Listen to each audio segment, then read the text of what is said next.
everyone. Welcome to the May National Heritage Area Best Practices Call. I'm very excited. We're going to be learning about two apps that two different national heritage areas have created to explore their area. And so we are going to get started talking about that. So how today is going to go for those of you who may have not been on Best Practices Call before, we're going to have Cash Poudre talk first, and then we're going to bounce it over to Freedom's Frontier National Heritage Area. And then after both Beth, Darian, and Johnny have talked, we will open it up for questions. And if you have questions as we're going along, please put them in the chat feature, and then maybe they can see them and answer them as we go along, or we will definitely get to them when we get to the end at the Q&A. So thank you all for tuning in this afternoon. My name is Heather Fieser. I'm the program manager at Abraham Lincoln National Heritage Area, and I have been coordinating these calls for over a decade. So I'm very excited to, I know I've been around a while. I'm very happy to welcome Beth Bullard, Darian Ellis, and Johnny Szlauderbach. I think I said that right, Johnny, probably not. You can fix it when you talk.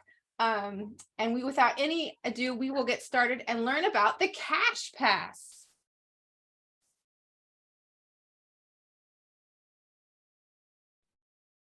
Okay, is everybody seeing the screen? Yes. Excited to be here today to talk to you guys. I thank you for introducing Darian and myself. We were the two individuals who worked most on this pass that we're talking to you about today. I'd like to introduce you to Drip and Drop, who are our two mascots that are part of the pass.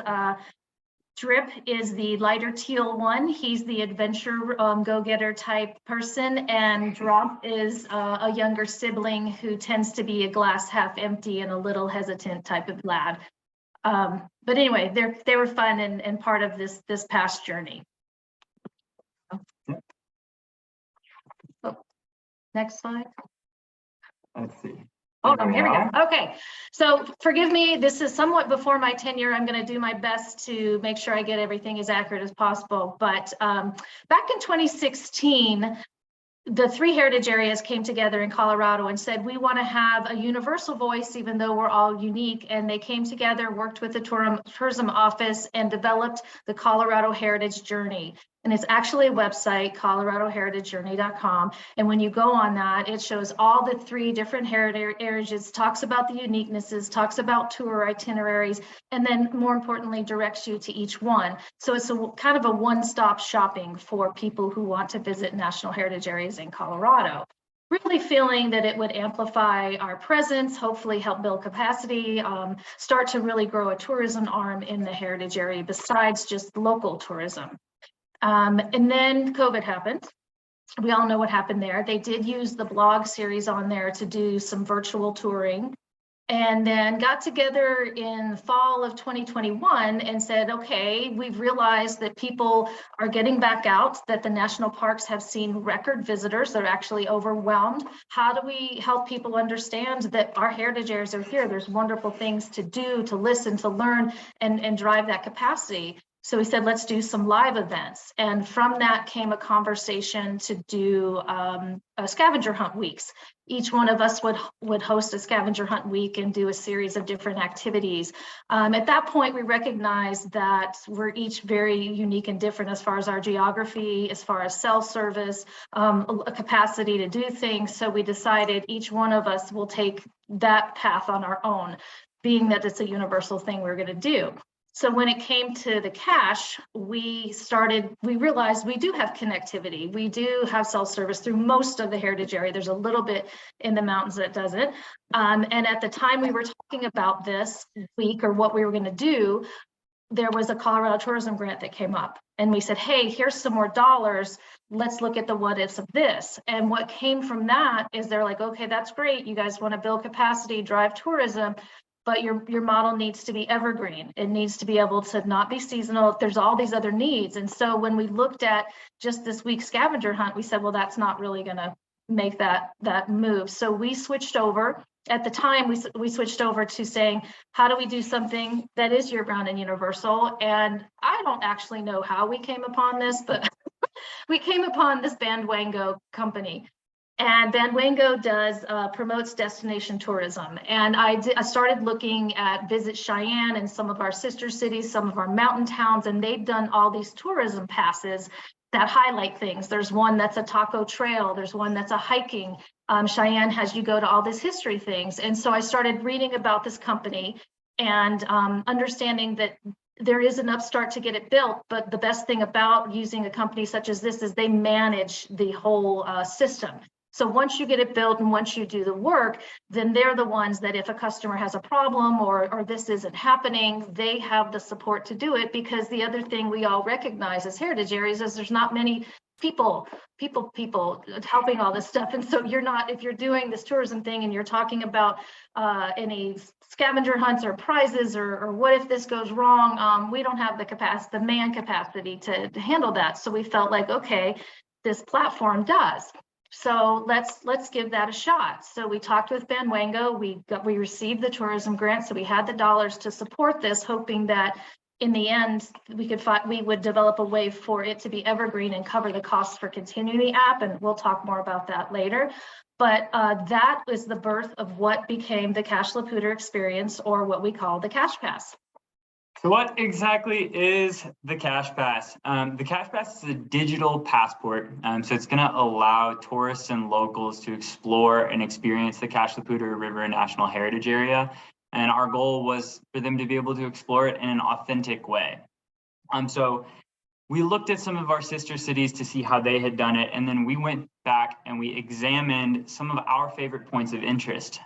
We have a ton of fun locations throughout the National Heritage Area, and we picked some of our favorites. So some of the most historically significant, ecologically significant, culturally relevant, and just the fun ones.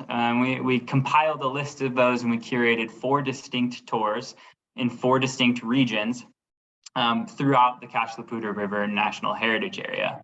And so the Cache Pass sort of mirrors the National Heritage Area, flowing from the foothills and in the mountains all the way out into the eastern plains of northern Colorado.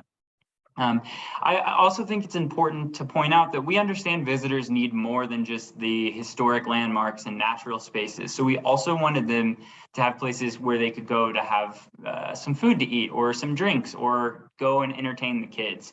And so this opened up a really cool and unique opportunity for us to create partnerships with local businesses.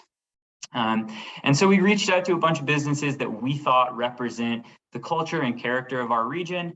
And we formed partnerships with them. So one example of that is Fort Collins produces 70% of the state's craft beer production. And so we wanted to make sure that breweries were represented as culturally relevant sites within the heritage area. And so we have breweries represented, but we also have museums, we have amusement parks, and we even have whitewater rafting companies. These partners also contribute discounts to the pass holders, which makes the pass all the more worthwhile for visitors and locals. And then sort of as our cherry on top, we gamified the app to include 2 different prize structures. The first being by checking into locations, you earn points towards a prize that you can pick up here in our office. And then the second being by checking in at any site in any given month, you get entered into that month's end of month prize drawing. So I'm going to go ahead and flip to the next page, and we're going to just take a look at what the app looks like when you are actually opening it up and you're inside the app. So it is an app that you're going to have on your mobile device. And in this situation, we want to go whitewater rafting. So we open up our app and we navigate to the region where we want to explore. So in this case, we're going to the foothills of northern Colorado, and we're going to navigate to the site. So we're going to Rocky Mountain Adventures, and you'll see the little hand pointing towards our check-in box. By clicking on the check-in box, the app is going to verify your location, and by validating your location in that sense, you're going to get that nice little green checkbox that you see in the bottom right screenshot. And that just tells you that you successfully checked in. And if you were to do that 5 more times, you'll become eligible to come pick up a prize with us. Another thing you're going to see in that bottom right screenshot, if you read the fine text there at the bottom, is you have a 10% discount at Rocky Mountain Adventures.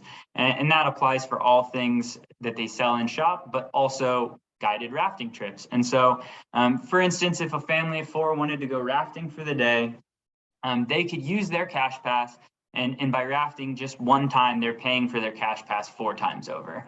So again, kind of incentivizing the use and the purchase of the cash pass. And now this is just one example that we have in regards to our partnerships with local businesses, but Beth's going to talk a little bit more about how we've partnered with some of our community. Yeah, and like we said, I don't know if you read into that, but we did decide to have the pass cost $10. Hoping to get some buy-in and investment, because you know how sometimes you do things for free and nobody ends up doing them, right? But the pass pays for itself many times over really quickly. So that hasn't been a barrier from the individuals that we've talked to that have purchased the pass.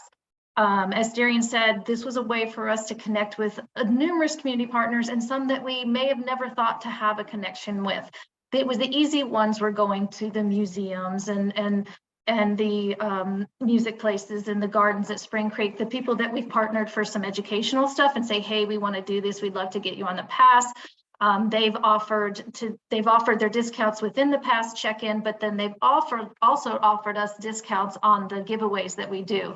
So we went in and said, you know what, we're going to do a monthly giveaway for museum tickets. Would you chip in for if we buy 6 or we do this? We didn't want to keep asking stuff for free. So we said, okay, like you see the Sweetwater Brewing, that's a local brewery. We said, if we buy a $30 gift card, will you match it? And so that way we're really showing that cohesive partnership and support. We want to support them just as much as they're supporting us. So that's part of how we developed the giveaways. And the reason we did that, we didn't initially have giveaways, but we started doing it because we realized when we did, people bought more passes. And we could say, hey, this month is going to be this, make sure you check in. And then we give it away the next month. And so there was all this teasing to happen. Here's the good swag, here's the stuff that's coming. One of the things we learned is that they're not as excited about the small swaggy stuff. So we're going to lessen some of that, but they really do enjoy these giveaway opportunities. And like I said, the other thing is working with the local breweries, working with different businesses, even local rec centers. It's been really fun. The nice thing that we've done in relationship to even marketing the pass is working with local hotel chains. A lot of times hotels have, visit Fort Collins or visit your local town packages. And so we've gotten them to purchase so many cash passes. So when people buy that package at the hotel, they get a cash pass. The other fun thing that we're doing this summer is we luckily have a lot of water conferences coming through the Fort Collins area and the Windsor area, and we're also including them in conference packages. So when they sign up, they can get a cash pass for part, and because it's self-run, they can do it when they're not in the conferences. So those are ways that we're beginning to reach out and market and tell people about this wonderful pass that we have. So when we look at what's working well currently, I don't know if many of you heard this when you got on, but we launched the pass in November of last year. So in many ways, it's very young. I don't know that it was the time of year to launch it. We did do a marketing thing about give the gift of experience for the holidays and all these other things. And we've marketed like that for Mother's Day and for spring break and everything else. But I kind of feel like this is more the tourist season with the summer months. So I'm anxious to see with the conferences we have and what's going on, how we can really push the trajectory of the pass. But I do think it's a functional tool. It really does promote regional tourism, and it's easy for us to manage because there isn't a lot of management day to day from my team once it's built. It's fostered incredible relationships that we've never thought that we'd have, and it really helps us become a convener of our entire community because we have about 4 or 5 different towns or cities along the heritage area, and we can work with each one of them uniquely. As Darian mentioned before, it's an authentic way for people to interact. Not everybody wants to see history sites, but maybe they want to go rafting or they want to go out and have a drink. And when you talk about the culture of an area, it has to be more than just the river and the history. And so this way they kind of get to choose what they want to do. and they can go as far as they want to go. The pass, we didn't mention this yet, but once you purchase the pass, you have a year to use it before it expires. So it gives people plenty of time to use it. Very cost effective.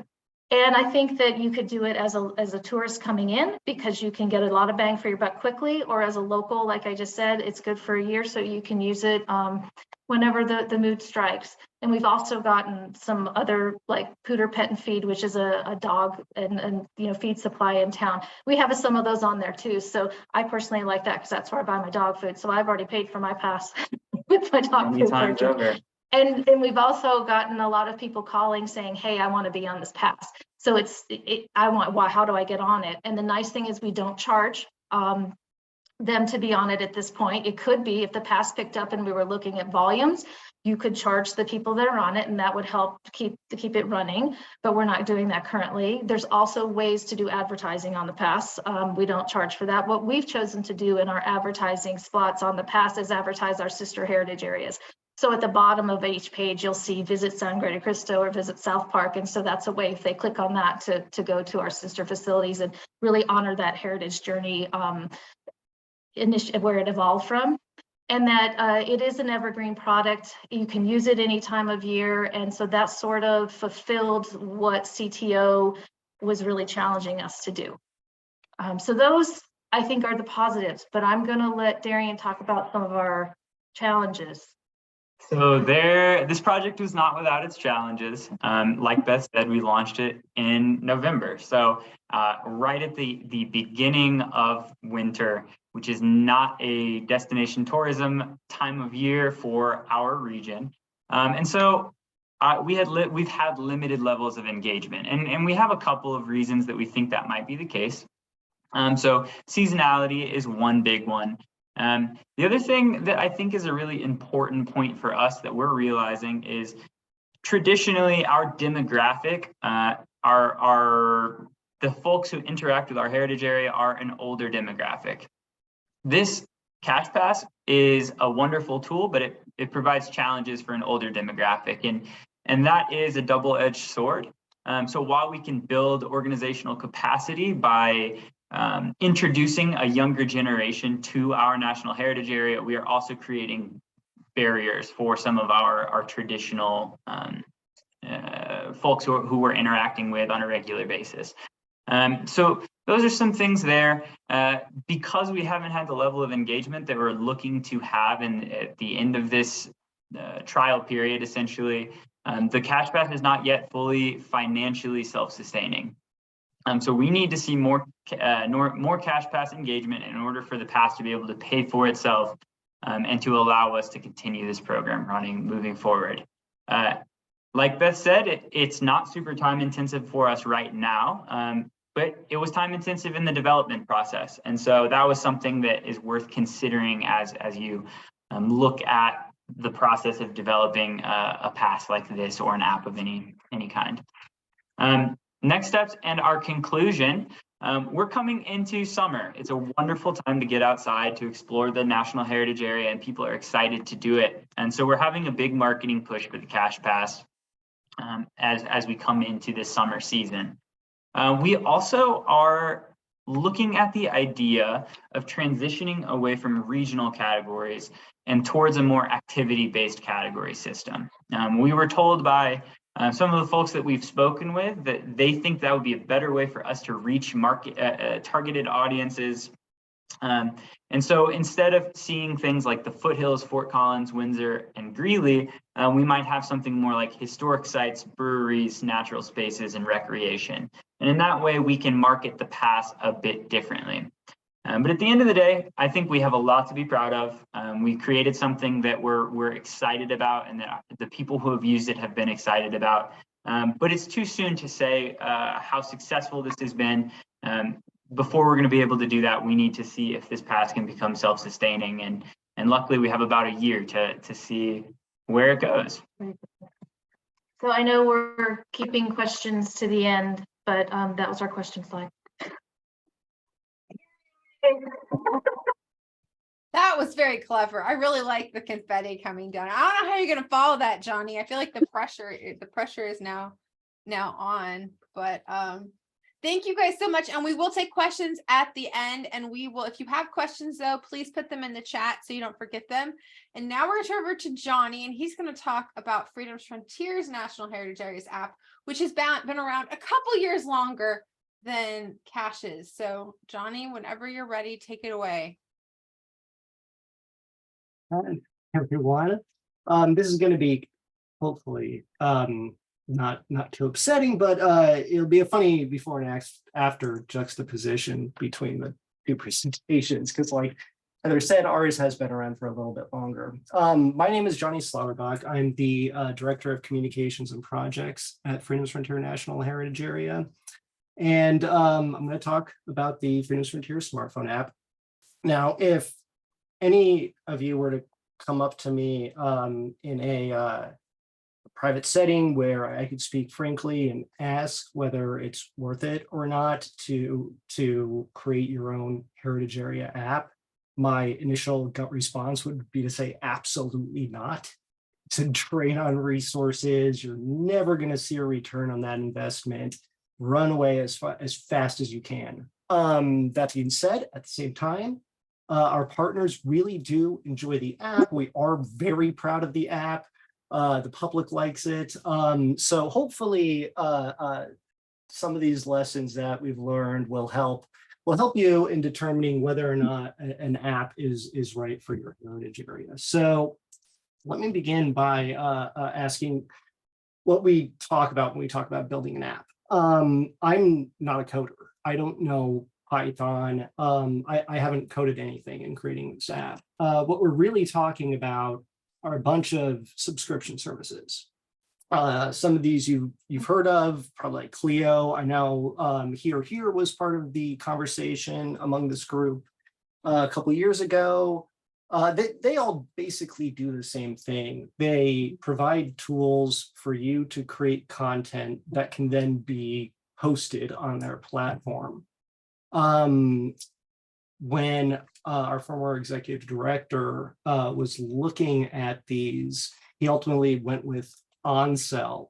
OnSell, like the rest of these, it's basically like Facebook in the sense that they give you a page, a blank Facebook page, and you're given the tools to post text, post images, post videos, geotag them, like other people's posts. It's all the same thing. OnSell is now called Story. So if you Google them, that's Story with a Q, by the way. If you Google them, those two terms are going to be used interchangeably. But we went with OnSell because OnSell provides NPS with all of their app tours. You'll see here the NPS OnSell app. They have tours across the country. Ours looks very, very similar to that.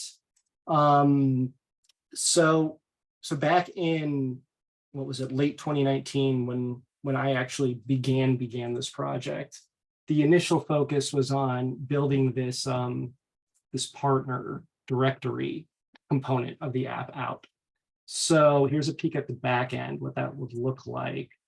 I spent the last several months of 2019 basically every day, all day long, clicking new page, adding an image widget, typing in the partner's name, adding an image of their site, adding a text widget with a description of that site, adding another text widget with their hours of operation, and then adding a Google Map widget so that users would be able to receive turn-by-turn directions to each partner site. 230 or so clicks later, we had every partner listed on the app. All of their information was there. This was in March of 2020. So it was perfect timing for all of those operating hours that I had put in to change. The flip side of that, though, is that partners needed a platform in order to advertise their operating hours, whether or not they were open, whether or not they were modified hours, if they were open by appointment, how to make those appointments, It provided a perfect platform to do that kind of on the fly. We realized though at the time that the app couldn't just be a phone book. So we began to dive into the next component of the app, the second component, which is tours, which brings me to what we don't talk about when we talk about building an app. That is the content. We don't talk about how that content is going to be created.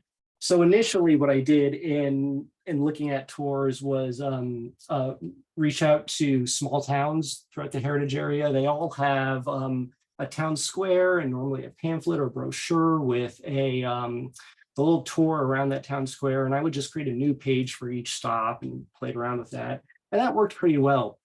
As the pandemic really kicked into high gear, partners started reaching out to us to host some of the programming that they couldn't host. For example, here I'm going to share a new screen real quick. This is the app right here. For example, we did a Quantrill's raid tour of downtown Lawrence, Kansas, that one of our partners, the Watkins Museum, had put together, which they couldn't safely put on. They couldn't do this programming at the time. We could provide this experience to our users. So as users walked through downtown Lawrence, Kansas, at each street corner, they would receive basically virtual interpretive panels. They would see period photographs. They would see how the space that they were standing in has changed over the years. And they would even hear letters being read by actors, period letters from during Quantrill's raid. So that was really exciting. We then began to expand what the definition of a tour was, really test the boundaries of those tools that we had been given. So we started introducing features like geolocation. The Santa Fe Trail Landmark Tour is one of those. As the users made their way across this map here, at each one of those sites, they walked through a 10-foot radius. They would receive a push notification on their phone that they, like a text message basically, that they would open and then receive site-specific interpretive material related to that specific location. We then began to push those boundaries more with gamification or like game features for the app. So as they entered one of those little geofence locations, they would receive an icon or a badge. Users who collected all of those badges would be entered into a prize drawing. All of this was really great, especially at the height of COVID. It was a really great way for our partners to get their programming to the public. At the same time, we started noticing that our usership was directly correlated to the amount of new content that was being pushed out, and not just any new content, but like interesting, interactive, better content each and every time. So time goes on, circumstances change, and museums begin to open up. The demand for this sort of thing becomes less intense. We're having to start reach out to different organizations that once had been coming to us, asking if we could host their programming. Instead, we were asking them if they had programming available for us. We were basically asking them to do work for us. So hopefully, Heather, is everybody seeing the app page that I have open? Or are you still seeing the slide? Oh, it doesn't matter. I'll keep going. I think we're seeing the actual app page. Okay, not good, the good. slide. Oh, thank you, Heather. Thank you very much. Okay, so as I was saying, we needed more content, more and more content. That content, the quality, as we started reaching out to places asking them to make stuff for us, the quality started to dip. The pace or frequency of the new content started to dip as well. And it really became a challenge to keep that level of engagement as high as it was at the height of COVID. So that leads me then to what we should have been talking about when we started talking about building an app. The initial idea that the former executive director had for the app was that it would become profitable, that organizations or commercial organizations would come to us and pay us for the privilege of hosting their sponsored app store on the platform. And the numbers never really even came close to supporting that kind of framework. So understanding that the app was just not going to be a profitable venture would have been helpful in determining what kind of content we put out, the frequency of content, how much effort we put into creating new content. I'm not a historian, so I can't create the content. I have to go ask people for it. Another thing we should have been talking about is, pardon me, the technology itself. What once seemed like the cutting edge, shiny, new, interesting, it is no longer that. It's outdated. That's inherent in technology itself. Technology is always going to outpace the previous thing. So we should have been talking about adapting, being flexible. All of that's to say that resources, knowing what kind of resources, how many resources, what our expectations should be, how to temper those expectations, all of those would have been helpful to talk about early on, as with any project. So all of that is to say that with the right amount of resources, with tempered expectations, with the connections you'll need to find that content, these apps really can be amazing tools. We will continue to use the app. Will it be the primary way that Freedom's Frontier interacts with the public at large? I don't know. But then again, that's technology, right? It's always moving forward. Who really knows what's next? Being adaptable is key, being flexible, and I'm happy to answer any questions about apps.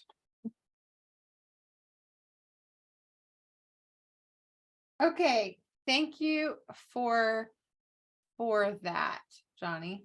Okay, so I love the juxtaposition of the tread very carefully if you do this versus we have high hopes. I love it. So okay, so we're gonna open it up for questions. There is at least one in the chat, and I think it was for Cash Poudre, but we'll open it to both of you guys. And it was, how many subscribers have you achieved thus far? Yeah, thus far we have just about 300. Okay. And yeah, go ahead. He can answer. Our numbers are similar to that, and I mean they vary all the time. It depends on the month, on whether there's new content out. But the highest we've ever achieved is about 500.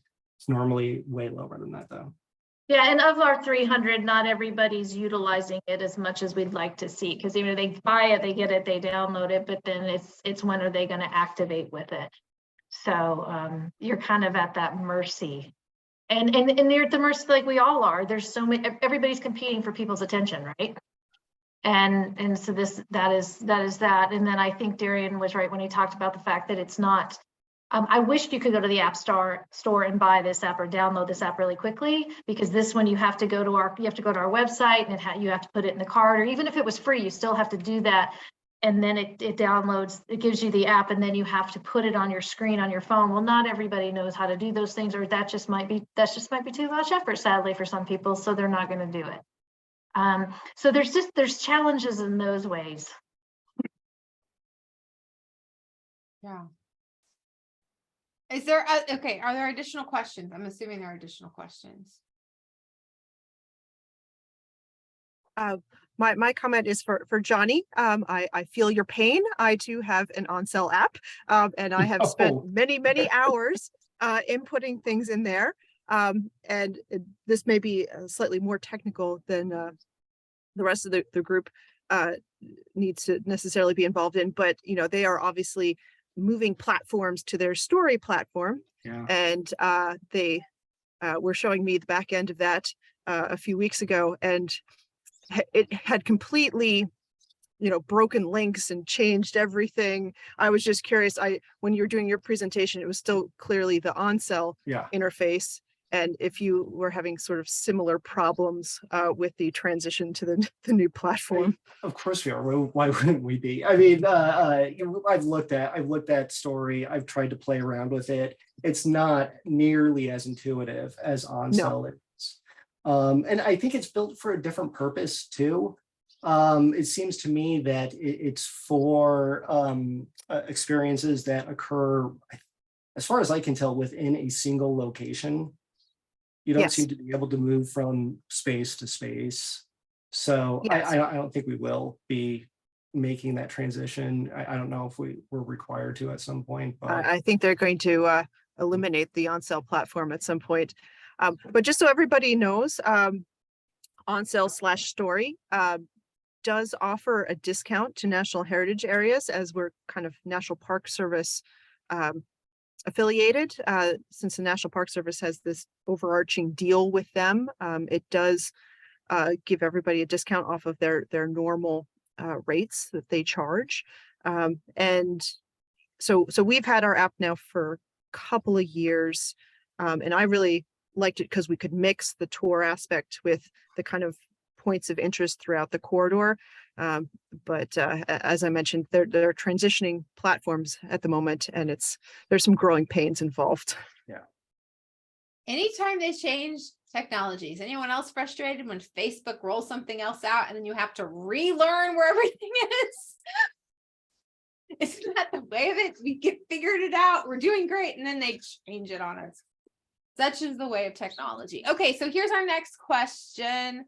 Does anyone have a physical accompaniment to their pass? We're exploring Band Wango as well for a passport that will have a physical component. Band Wango would be for parents. The physical passport would be for kids. They're wondering if it's worth the effort. I don't know. I don't know what you're trying to achieve with the kids, because if you have the Band Wango app and they're doing the experience, you don't have to have an app per person. The whole family could have the app and go do the experience. So I don't know why each person would need their own, unless there was something you wanted to have happen. We do have a river investigator guide that is geared towards children and all through the river corridor. So we have a different thing that we hand out to children, but it isn't mirrored to the Band Wango app. And then just question above, what's the point of doing the app if you can just make your website more robust with resources?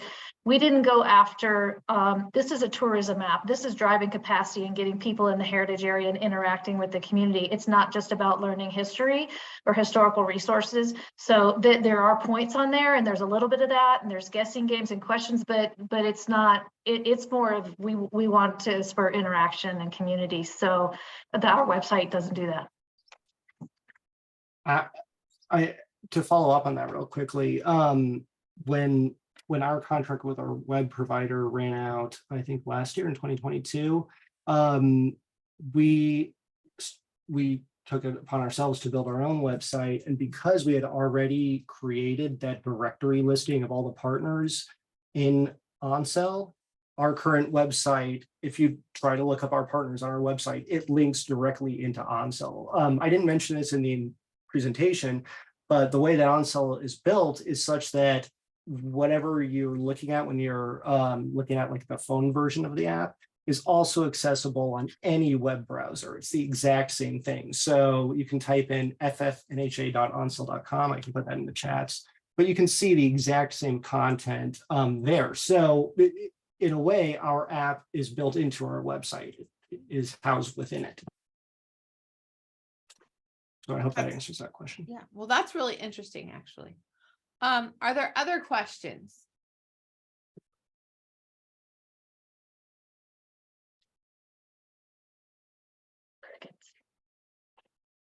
Oh, I think we have another question.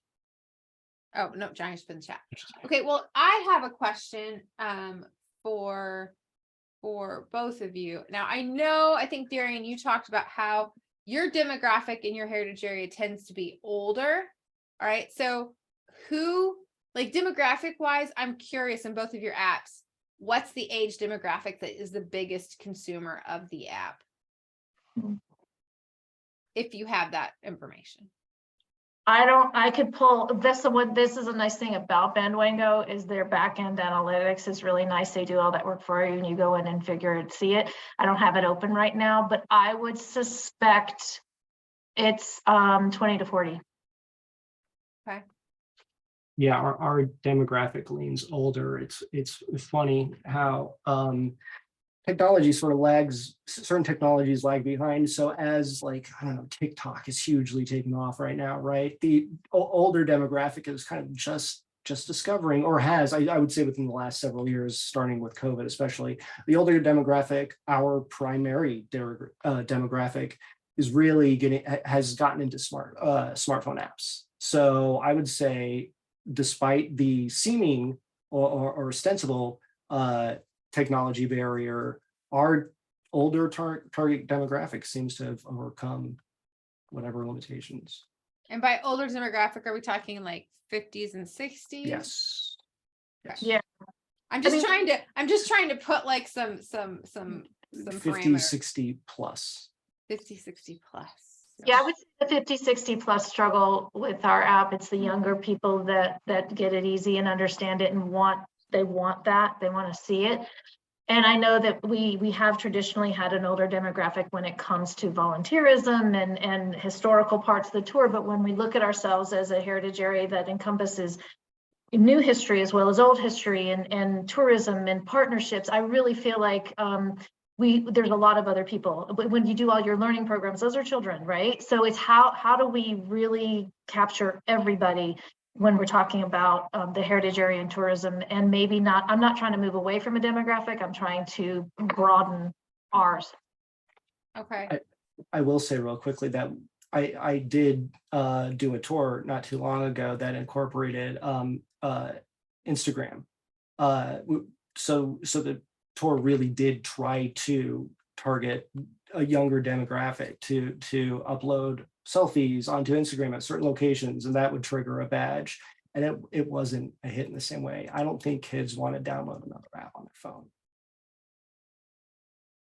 Okay, so the next question that's popped up is for Darian and Beth. Can Cash describe the initial push to gather the participants and contributions from your partners? Like, what was involved in that? I'm assuming it meant a lot of legwork. Yeah. I mean, yeah, so you reach out to your community partners. If you're in communities, you say, hey, we're going to develop this app. This is what we have. We sort of had mapped out sort of what we wanted to highlight on the river, how it was going to look, why you have your pitch, right? You have your marketing pitch. Why this is important. Why do you want to be involved in it? Here's the things that it means for you. We're driving capacity back to your business. That's the best part of it. You make money, we make money. We're bringing people to the heritage area, and guess what? They're going to buy a ticket in your museum.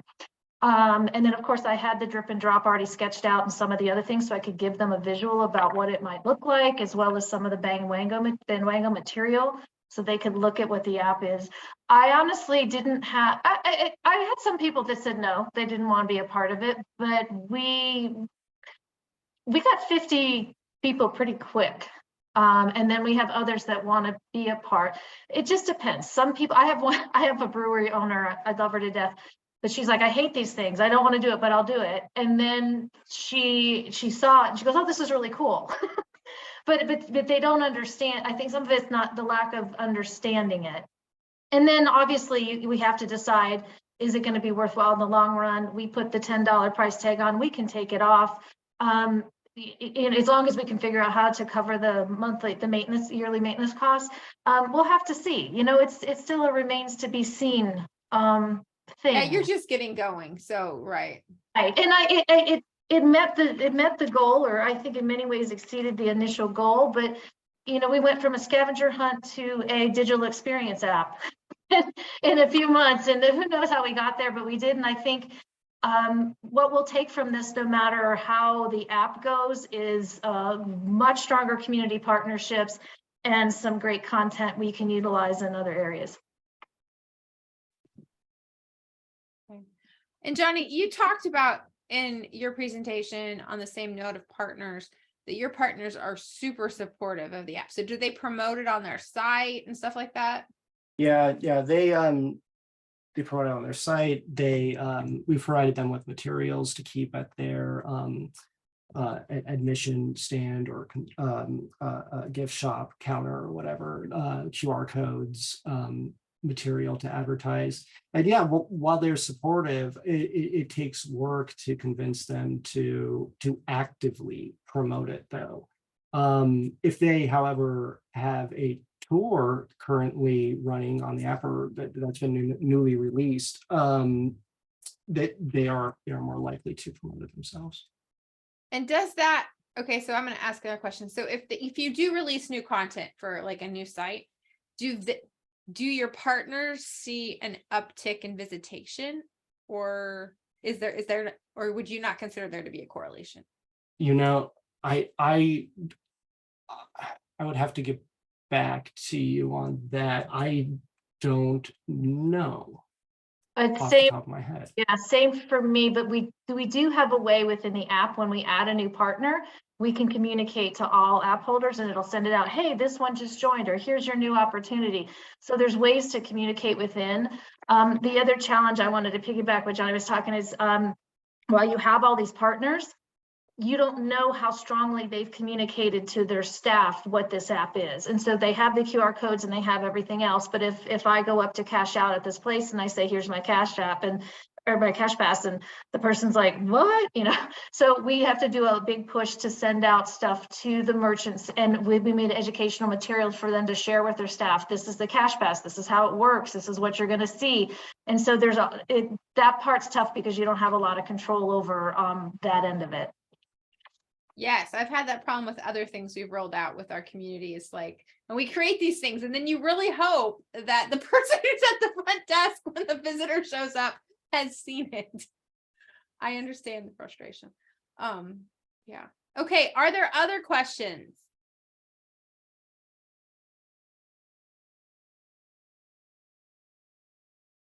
Okay. Well, if there are no additional questions, then thank you all for tuning in today. Thank you, Johnny, Darren, and Beth for presenting today and sharing about your apps. And I'm excited to see what happens with them all and to see the progress that continues to hopefully, make. So thank you guys for coming very much, and we will see you next month. Bye. Thanks, everyone.